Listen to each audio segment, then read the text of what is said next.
4 years have passed since Cardaean ascended the throne as the emperor of the Eshwashar Empire. The empire began conquering the neighboring kingdoms that rebelled against the emperor's rule, and caught in the vortex of that war was a mercenary hiding his past.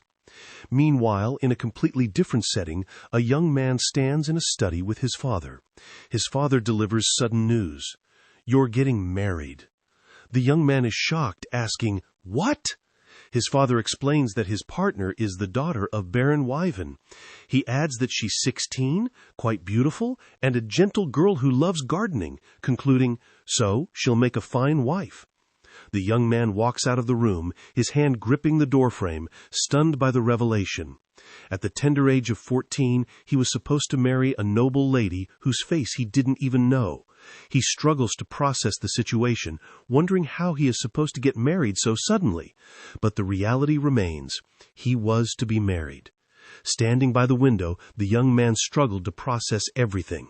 He couldn't understand what his father wanted at all, not just because of the sudden marriage proposal, but because he couldn't comprehend why a high and mighty noble would marry someone like him, a son of a common merchant family.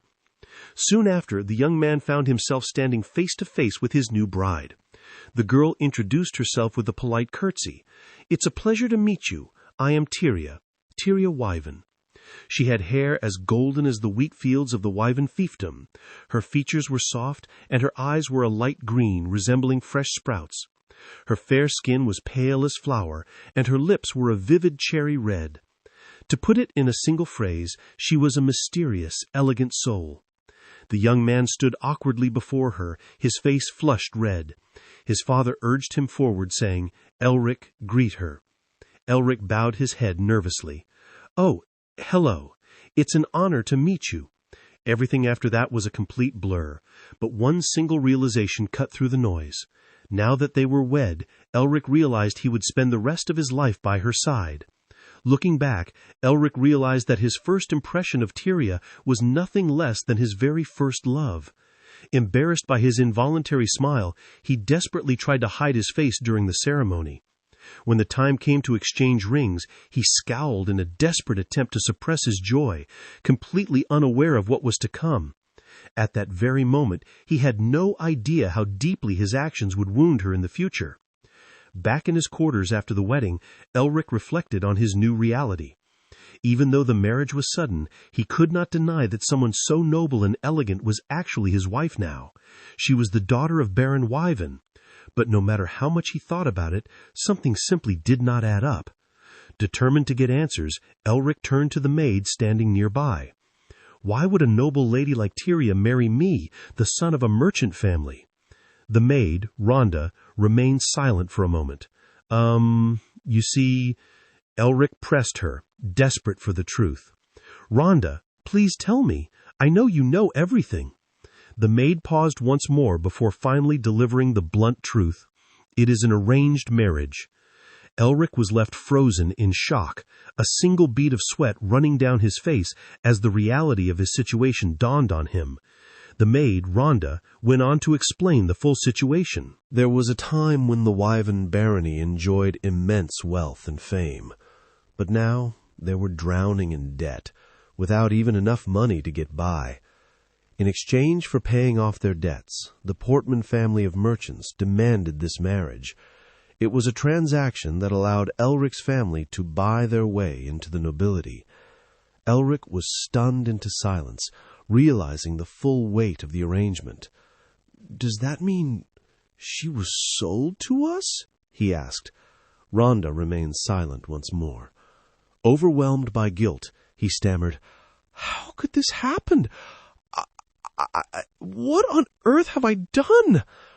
Without hesitation, he jumped to his feet, the maid calling out in surprise, "Young master!" But Elric was already in motion. He ran through the halls, desperate to fix the situation. He wanted to explain everything. He wanted to apologize. He wanted to offer her any excuse he could find. Elric sprinted through the mansion until he reached Tyria's door. Breathing heavily, he pressed his hand against the wood. Just as he was about to knock, he stopped. He could hear muffled sobs coming from the other side. Peering through the narrow gap, He saw Tyria sitting alone on the floor, curled up with her knees to her chest, crying quietly.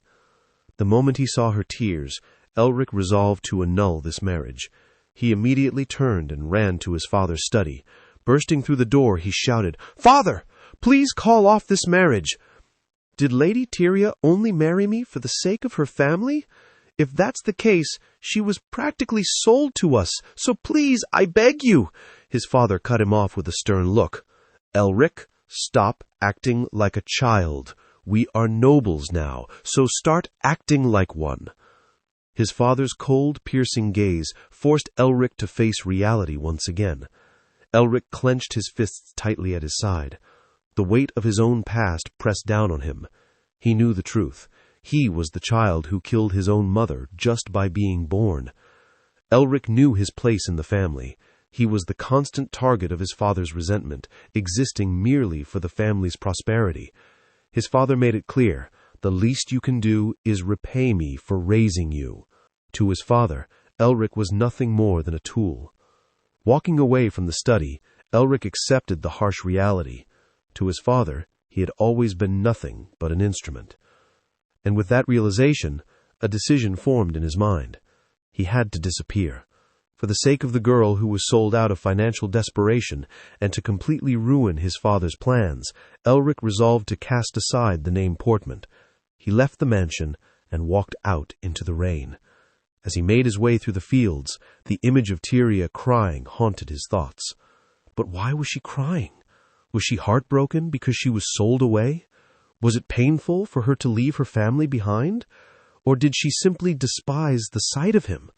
He paused, troubled by the questions, before shaking his head. Whatever. It doesn't matter, since I'm leaving anyway. Soon after, Elric arrived at a stone fortress. A large, muscular man stepped out to meet him, asking, "What is it? You came here to become a mercenary?" Elric looked up, his expression resolute. "Yes, my name is Kasha." Discarding the name Elric Portman, he spent the next 10 years living on the battlefield. Desperately swinging his blade, he wandered the front lines in search of a place. He became known as Kasha, the Ghost Blade, a secret known to no one else but Elric himself.